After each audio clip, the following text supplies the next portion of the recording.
If you're sick of the mainstream sports outlets, well, so was I. So I started my own show. I'm Shane Larson, and this is the Game Time Guru. It's different than other talk shows. I'm providing a panoramic view on sports so you can see them through a different lens. So buckle up, and let's go. What's up, everybody? Shane Larson here, host of the Game Time Guru podcast.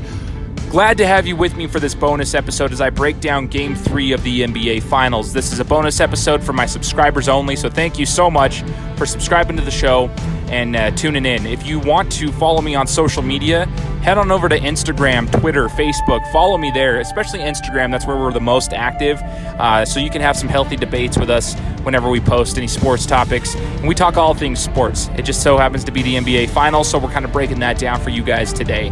I appreciate you guys tuning in. Hopefully you guys can give me some insight on what you guys think, but I'm going to give you my thoughts on the NBA Finals Game 3. Game 3 was exactly what we had expected, okay? And I mean that for a couple of reasons. One, we expected Steph Curry to go off. When people are saying, well, man, that was just a crazy game, 47 points career high, I expected that. In fact, I was waiting for him to step up to the moment. As soon as Klay Thompson announced that he wasn't going to be playing in Game 3, I was like, okay, well, Steph's going to come out here and light it up. It was a discussion of whether or not his teammates were going to help him out. I mean, but we knew that Steph was going to get his. The Raptors winning was also expected. Here's the thing, though. People are like, well, that's not an impressive win because they were expected to win. Well, it's good when a team does what they're expected to do, right? The Houston Rockets were expected to win when Kevin Durant went down, and they didn't. And the Trailblazers were expected to be able to win and close out games without Kevin Durant, and they got swept. So when the Raptors, people are like, well, it's not impressive because the Warriors are hurt. When the Raptors were expected to win, they actually won. So that is impressive to me. I'm glad that they did, too. It was good. It gives them a little bit of a buffer. And it's so intriguing. These NBA Finals are so intriguing. Every game has a different storyline and it's just a different feel to it. And I like it. I like it for that reason. And the Raptors are very competitive. They match up pretty well with them, surprisingly. Two really good defensive teams and two very good free throw shooting teams, which is awesome. If you guys recall, the free throws were what were the problem for Cleveland in the years past. They weren't a very good free throw shooting team, and it kind of hurt them a couple of games.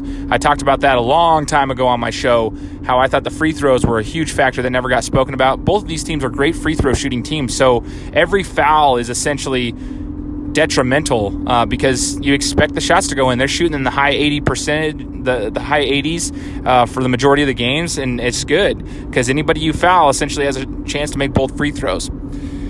Here's the deal, though. So both of those things were expected. Steph Curry to get his shots, the Raptors to get the victory. And people are complaining about, like, you know, this Golden State team's kind of backs against the wall. Their guys are gone. This team is still very good, okay? They have Draymond Green and Steph Curry starting. Those are two all-stars, arguably superstars. If you want to call Draymond Green a superstar, I don't know. But they're two very good players, and that's more than a lot of teams have.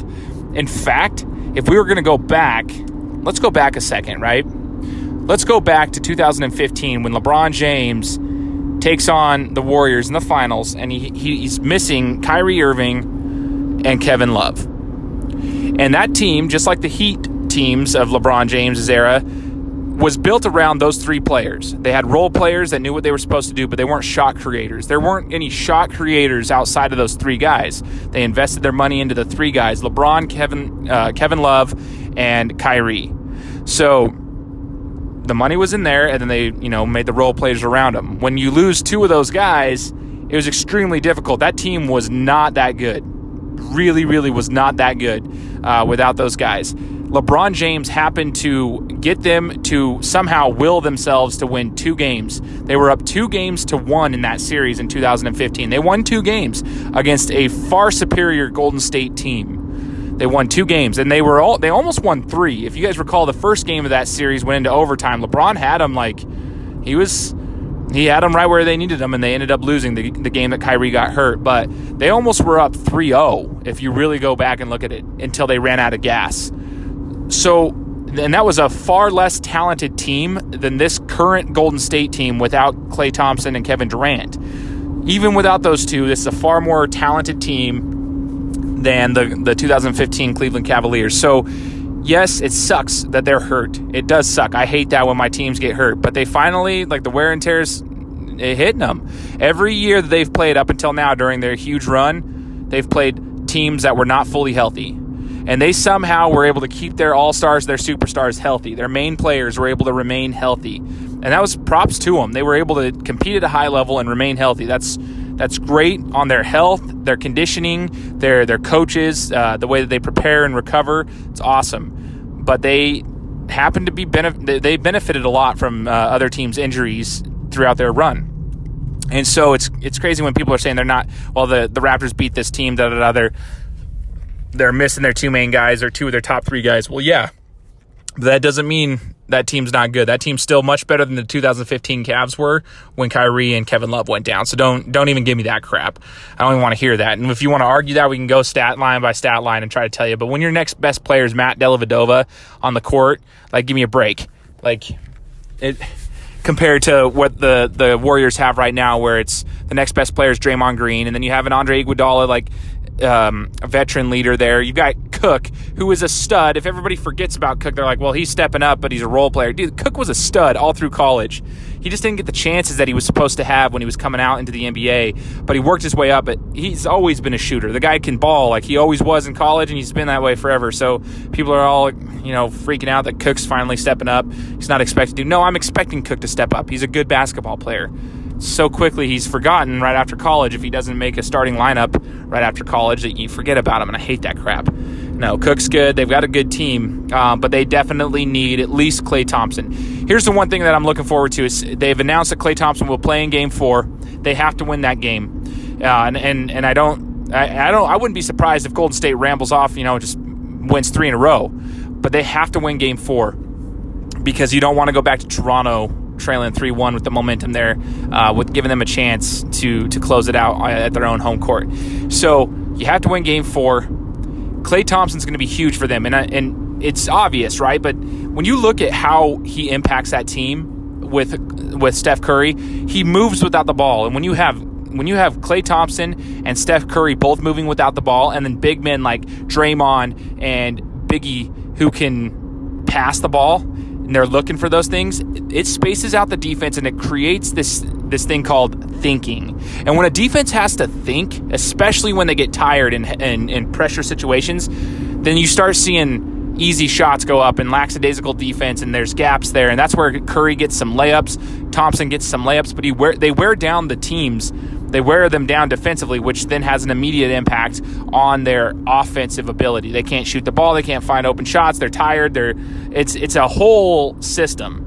So Klay Thompson has this major impact, and I think he's even more impactful than Kevin Durant because Klay Thompson essentially moves without the ball. KD doesn't. KD needs the ball in his hands to create, and that's fine. He's a superstar in that regard. But Klay Thompson moves without the ball. He can shoot from all different angles, and he helps with the spacing on the floor. So I think if you were to only have one back, you need Klay, and I think it's going to be huge for them in Game 4. Will he be fully healthy?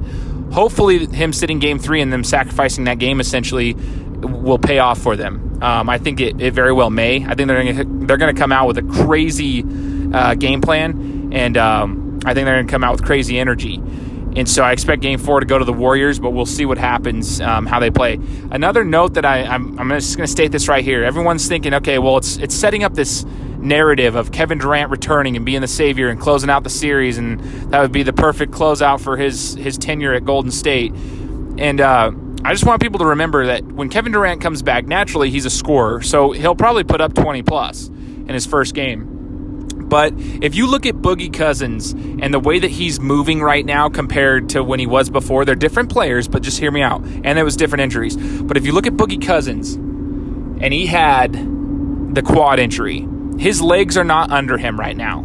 It might take him another game or two to feel fully healthy, but he's not fully there yet.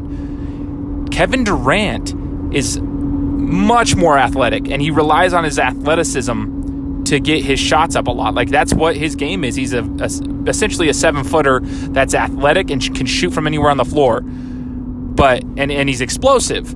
he has a calf injury. So even if he comes back, he's not going to be as athletic. He's not going to have his legs under him. And it's so late in the series already that he may not have the time he needs to get his legs fully under him. He doesn't get a couple of games. So if he comes back, I actually think, and this is me saying this right now, my hot take, it hurts the team in the sense of it kind of helps the defense in the way they guard Golden State, because the defense can rest when Kevin Durant has the ball in his hands, because you know he's going to go ISO. So it gives the off-ball defenders a second to rest, and you kind of understand what's going to happen. He might get his shots up, he might score a few times, but I think it disrupts your timing, it disrupts your rhythm, and I think it's an overall bad thing for the Warriors if Kevin Durant comes back. Klay Thompson, however, I believe is a necessity. You have to have Klay on there if you want to win the game. And you're seeing that. They're a flashy team. They're a fun team to watch when Klay Thompson's on the court. Game 3 was insane.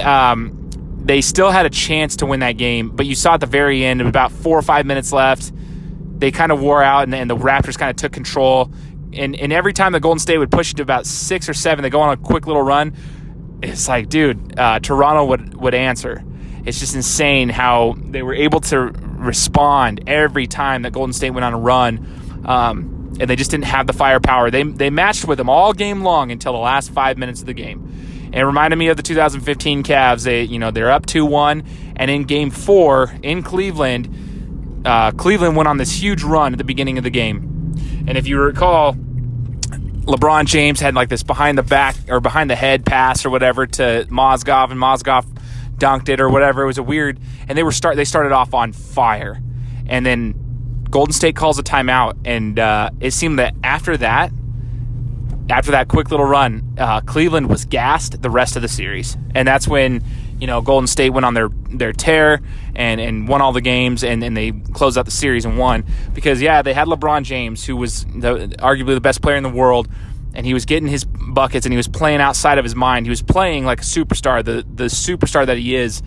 But eventually, your team will wear down if, you got to give them a chance. But sometimes the better teams will wear you down, and then you buckle. And that's what happened to the Cavs. Kind of saw it last night. Like, Steph Curry's a superstar. He got his points. He got them in a position to win, but they just couldn't break through. And sometimes you can almost get it chip away. And then at the very end, they broke down in the last 4 or 5 minutes of the game.